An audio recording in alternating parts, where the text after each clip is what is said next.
नमस्कार मेरे प्यारे दोस्तों, एक बार फिर से स्वागत है आपका आपके अपने ही YouTube चैनल में। तो आज के इस वीडियो में हम डिस्कस करने वाले हैं लासा फीवर के बारे में। तो मैं आपको वीडियो शुरू करने से पहले बता देती हूँ कि जहाँ पूरी दुनिया कोविड-19 ओमिक्रॉन से लड़ रही है, वहीं पर लासा फीवर एक ऐसा फीवर है जो अफ्रीकन कंट्रीज़ जो है इस फीवर से भी जूझ रही हैं विथ कोविड-19 के साथ साथ वहाँ लासा फीवर भी काफ़ी एंडेमिक है। देखिए, एंडेमिक इसको मैंने इसलिए कहा क्योंकि ये पैंडेमिक नहीं है। एंडेमिक इसलिए है क्योंकि ये अफ्रीकन कंट्रीज़ में ही ज़्यादा होता है ये बीमारी, ये फीवर, इसलिए इसको एंडेमिक नाम दिया गया। एंडेमिक शब्द का मतलब ही होता है जो किसी पर्टिकुलर रीजन में, किसी पर्टिकुलर जगह के लोगों में ही पाई जाती है, ठीक है, इसलिए इसको एंडेमिक कहा गया।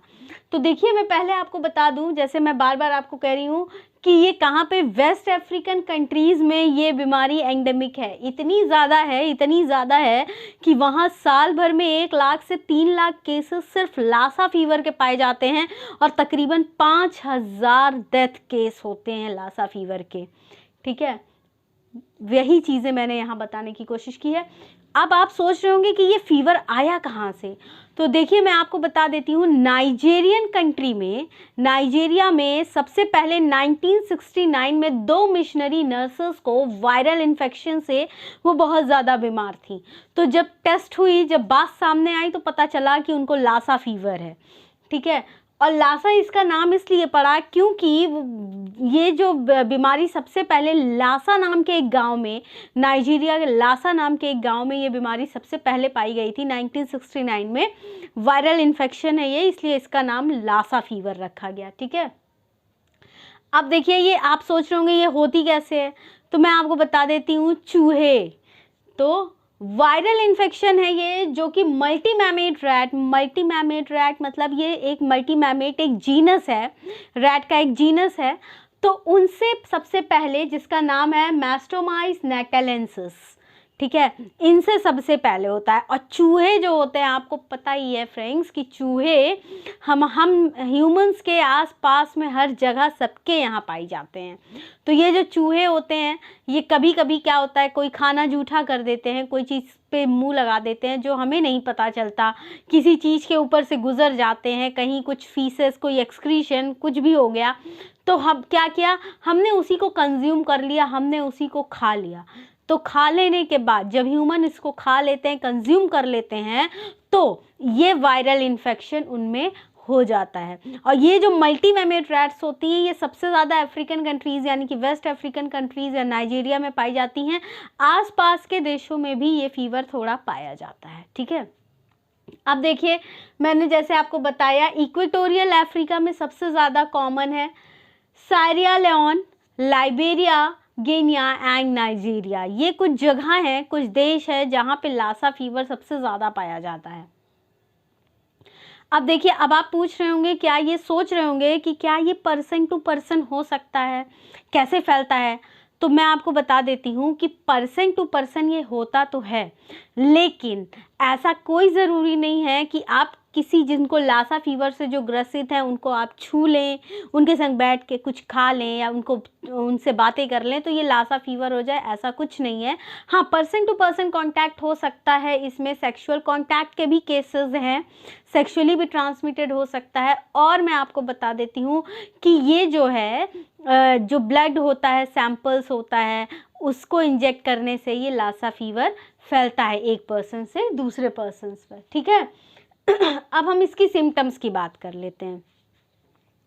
तो ये एक हैमरेजिक फीवर है जिसमें ब्लीडिंग भी होती है, अभी आप आगे देखेंगे।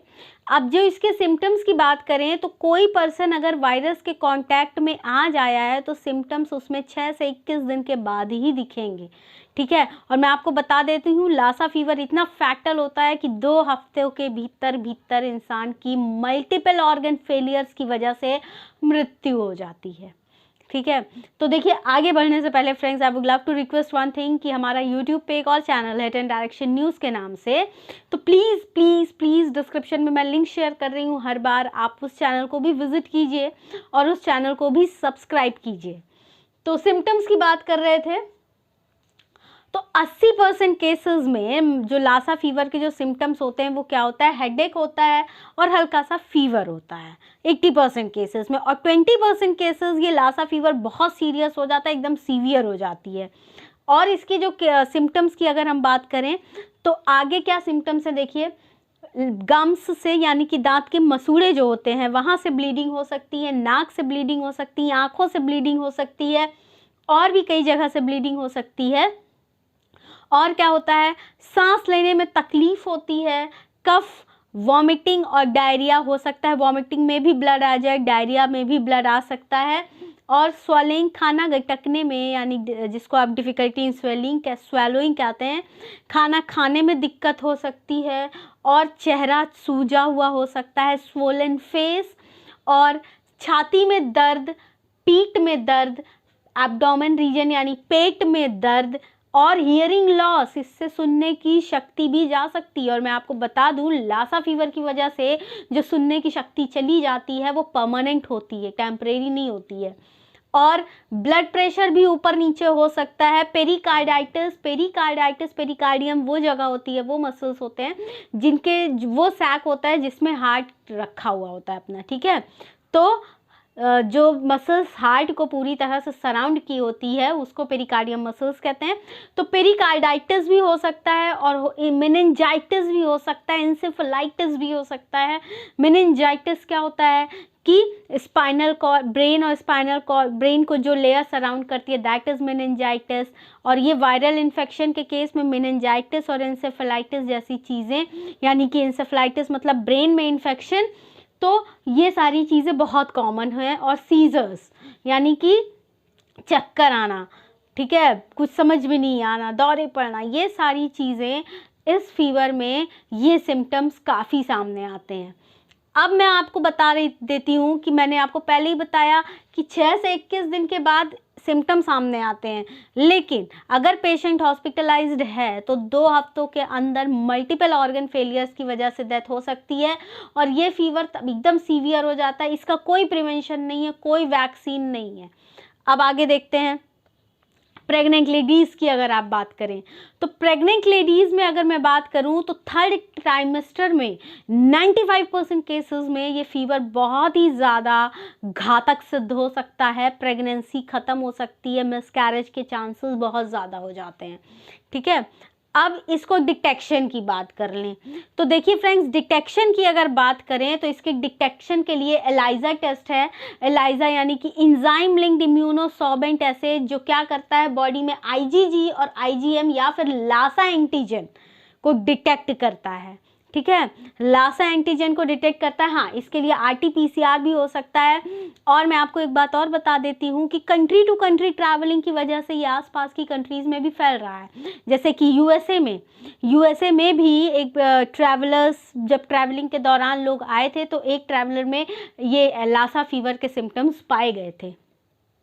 अब ट्रीटमेंट की बात कर लेते हैं तो देखिए, प्रिवेंशन तो इसका कुछ नहीं है, कोई वैक्सीन अभी तक ट्रायल्स में नहीं पहुंची है। हाँ, लेकिन अभी रिसेंट में अभी कुछ दिनों पहले ही इन ह्यूमन ट्रायल्स में लासा वायरस के लिए एक वैक्सीन को ह्यूमन ट्रायल्स में पहुंची है, जिसमें 220 के अराउंड कुछ वॉलेंटियर्स, एडल्ट वॉलेंटियर्स रिक्रूट किए गए हैं। वायरस मतलब कि कहने का मतलब ये है कि वैक्सीन जो है अंडर ट्रायल चल रही है, अभी तक कोई भी ऑफिशियल वैक्सीन लासा वायरस के प्रिवेंशन के लिए नहीं अवेलेबल है। अगर ट्रीटमेंट की बात करें तो रिहाइड्रेशन यानी कि जितना ज़्यादा से ज़्यादा हो सके पानी पीना है, और क्या करना है, जो अंडरलाइंग सिम्टम्स है उसको ट्रीट किया जा सकता है।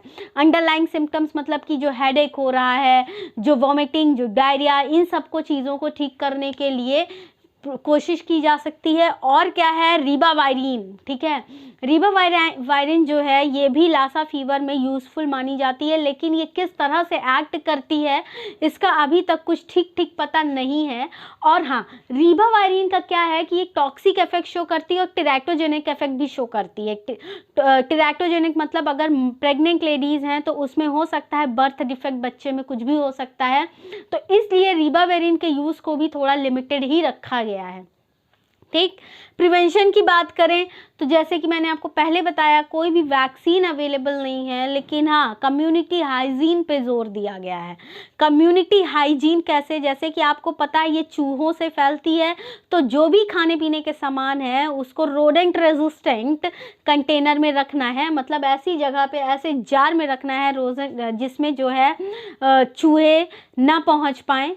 और क्या है, hand washing, regular hand washing करनी है। जितने कोविड-19 के गाइडलाइंस हैं उसमें भी हैंड वॉशिंग आता है, हैंड वॉशिंग रेगुलर करनी है। और क्या करना है, गार्बेज डिस्पोजल, मतलब कि घर के आसपास कूड़ा नहीं फेंकना है, गंदगी नहीं इकट्ठा होने देनी है।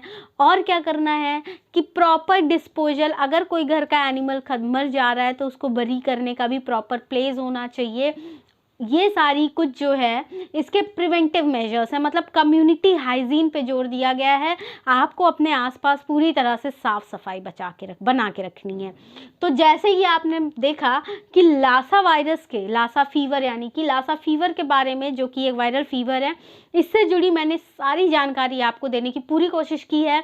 फिर भी अगर आपका वीडियो से रिलेटेड कोई सजेशन है तो आप प्लीज़ कमेंट सेक्शन में कमेंट करके मुझे बता सकते हैं। मैं आपके सजेशंस को हमेशा इनकॉर्पोरेट करती हूँ और आपके सजेशंस को हमेशा वेलकम भी करती आ रही हूँ आज तक।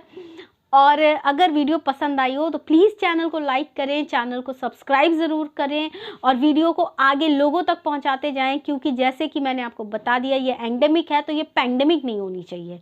ठीक है, तो इस जानकारी को लोगों को ज़्यादा से ज़्यादा पहुंचाएं और सेफ रहें और जितनी ज़्यादा हो सके हाइजीन फॉलो करें। तो this is all for today's video. Thank you very much.